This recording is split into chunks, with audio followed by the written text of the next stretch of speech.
What's up and welcome to the Sam Dracula channel, a Charlotte Hornets fan channel, and we're back and we have a head coach, Kenny Atkinson, reportedly the next head coach for our Charlotte Hornets. All right, from Big Shams, the Charlotte Hornets are closing in on Golden State Warriors assistant coach Kenny Atkinson as a franchise next head coach. Sources tell Athletic. He follows it up with this. Atkinson met with Charlotte Hornets officials, including owner Michael Jordan, on Wednesday, and the franchise has decided on the former Nets coach as its new head coach. Sources said Atkinson brings development and defensive structure to a young and talented roster. Fam, let's go.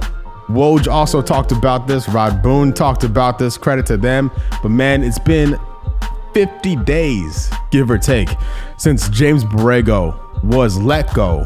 And as Mitch Kupchak said, this team needed a new voice. They have a new voice, or will have a new voice with Atkinson coming in. Hornets fans, I get it. If you had gripes with Borrego, I understand. But please, you need to understand that Borrego was a good coach. He had a good 4 years, but he reached the limit of what he could do here in Charlotte. This team badly needed a new voice. We've seen this team play extraordinarily well underneath Borrego last year and this year. The issue is they were not able to sustain that either through injuries or lack of focus or buy-in, right? A new coach will fix that. Kenny Atkinson will fix that, at least in the short term. Switching out coaches is the simplest thing to do when things go stale, right? When you have 2 bad years in a row, 2 poor performances in the play-in, 2 disappointing ends to the season, and back-to-back years, you have to make a change. The easiest change to make is with the head coach. And that's what was James Borrego's downfall, right? And that's what Kenny Atkinson will come in to try to fix. Avenge the losses of play-in past. The roster needs to be addressed. It will be addressed. I'm sure of it. It needs to be rounded out more. The deepest part of the team, the perimeter, right? The wing depth is great. It's really great. Like having Hayward, Oubre, McDaniels, Cody Martin, JT Thor. It's the deepest part of the team. It's a great place to be. But when you have massive deficiencies at center, and we'll see what happens with the backup point guard. Who knows what we get out of Kai Jones and James Bouknight next season. The roster needs some work, right? This is step 1. Actually, it's not true. That's like step 2. Step 1 was getting rid of Borrego. Step 2 is this. Kenny Atkinson coming in. Draft is coming up. Free agency after that. We'll see what happens. Let's talk about the coach, Kenny Atkinson. Number 1 win in this whole thing is that it's not Mark Jackson. No thank you to Mark Jackson. No thank you. Borrego was let go on April 22nd. I believe that's give or take 50 days, which makes me think, A, they knew Kenny Atkinson was among their leading candidates this entire time. The Warriors went on a crazy run in the playoffs, still in the finals, as I'm recording this. And, he has more important things to do with the Warriors than deal with us, right? Understandably.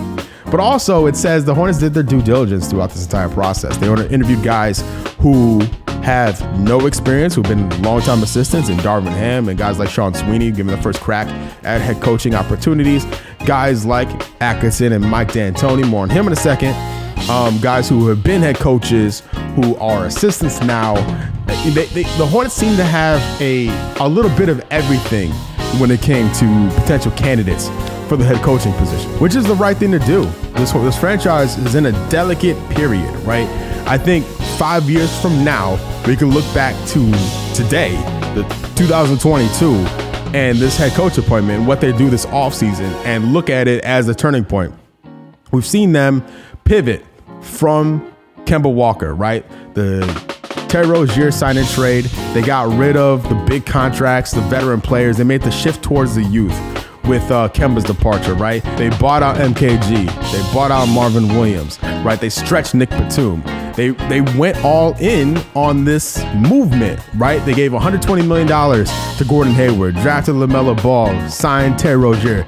They're doing all these things. We'll see what happens with Miles Bridges. They're in this period where if it goes up or down, I think we could look at this stage right now as the turning point for this franchise, good, bad, or indifferent. But the reports the last week or so was that it was between Mike D'Antoni and Kenny Atkinson, and that both guys will get interviews with the team, with Michael Jordan, before a final decision would be made. And that final decision is here. Kenny Atkinson will be the new head coach of the Charlotte Hornets.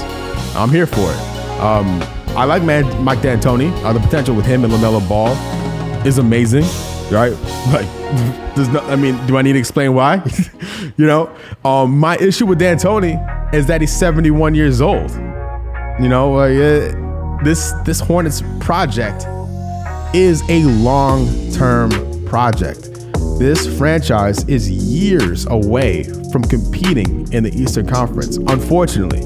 And it would be Hornets' luck now that the East has gotten so good, right? To be a good team in the East, the bar has risen drastically than we've seen the last few years. That's despite LeBron being in the West Coast.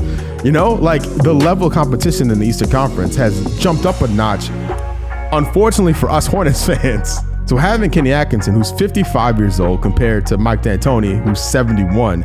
For reference, Greg Popovich is 73. If everything goes right, okay, in 5 years, D'Antoni will be 76. Atkinson will be 60. I'd want to imagine that the new head coach would be around for a little bit, right? Hopefully. We don't want to go through this process again in 4 or 5 years. Will D'Antoni be even interested in coaching when he's 75 years old, 76 years old? As a fan, D'Antoni being the new head coach would be very much a short-term hire, in my opinion. We just don't see guys coach into their mid-70s. I don't see that being a realistic thing. Versus Atkinson, who's 55 now, right? In 5 years, he'll be 60. It's a different story altogether. You know what I mean? This is more of a long haul type thing because this team is a ways away from making that push. They're not far off, but the curve has been thrown off the rails by other teams in the Eastern Conference, and the Hornets have to play catch up. So with Mr. Atkinson, right, the Nets background, he helped develop guys like D'Angelo Russell, a player who I'm not a fan of. I don't like watching D'Angelo Russell play basketball. Right, the Minnesota Timberwolves run was a lot of fun, mainly because of Anthony Edwards. I enjoyed watching him. Towns was tough to watch for me. D'Angelo Russell was very much so tough to watch for me. He turned him into an all-star. That's not nothing. All right, we saw Jared Allen, Karis LeVert, Joe Harris all emerge underneath Kenny Atkinson's leadership. And at that point, that Nets team was very much in between phases, right? They're coming off the Paul Pierce, Kevin Garnett, Joe Johnson era, where they went all in, traded their whole future away for those guys, and it didn't work, right? Kenny Atkinson was saddled with that mess, and he made the most out of it.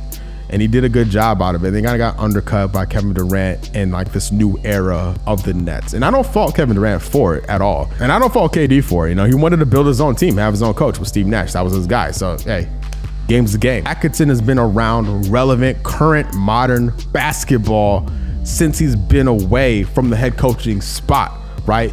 With the Clippers, right? That team was a 4 seed. They ended up losing in the Western Conference Finals in 6 games to the Suns. The Warriors are in the finals this year.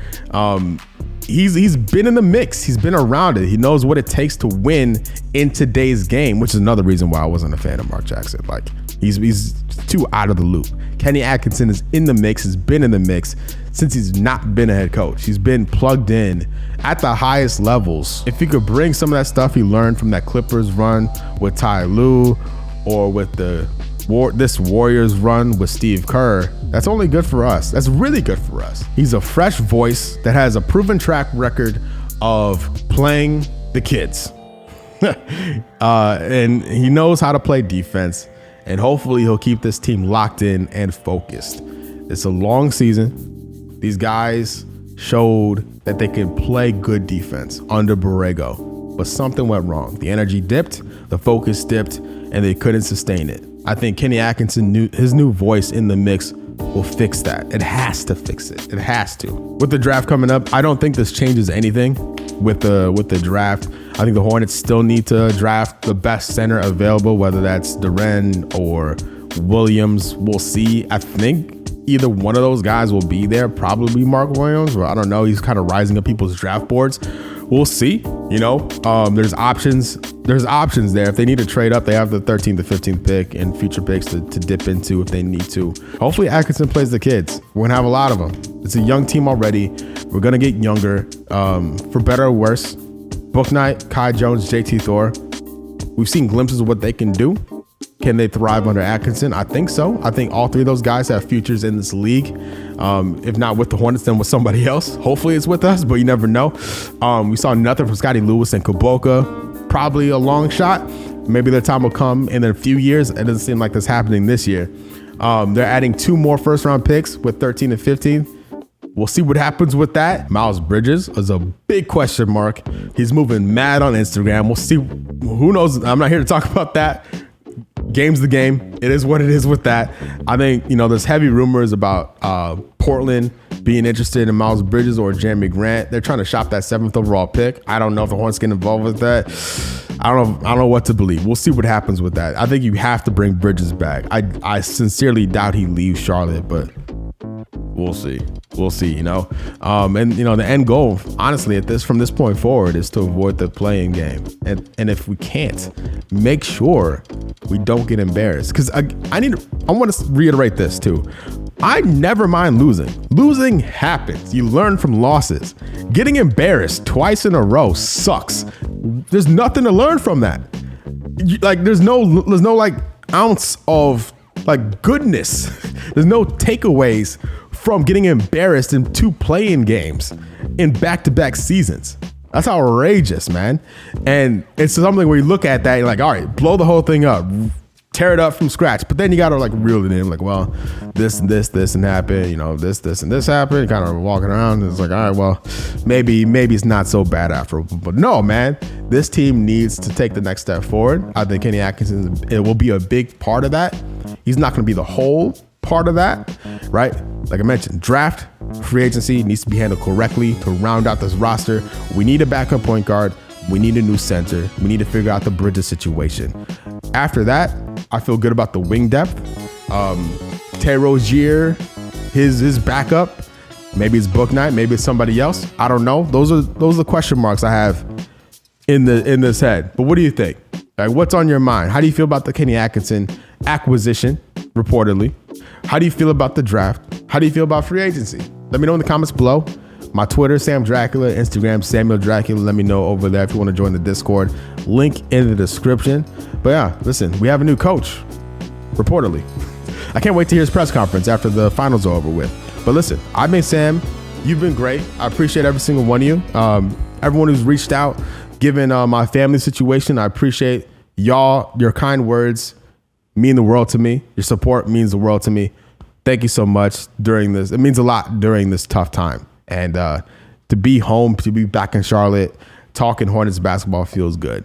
All right. It feels like things are normal, even though they won't ever be really normal for me personally from this point on. And if you don't know what I'm talking about, apologies. Just go to my Twitter. It's there. But yeah, thank you so much for watching. I appreciate it. Make sure you like, subscribe, leave a comment below. I'll see you next time. Peace.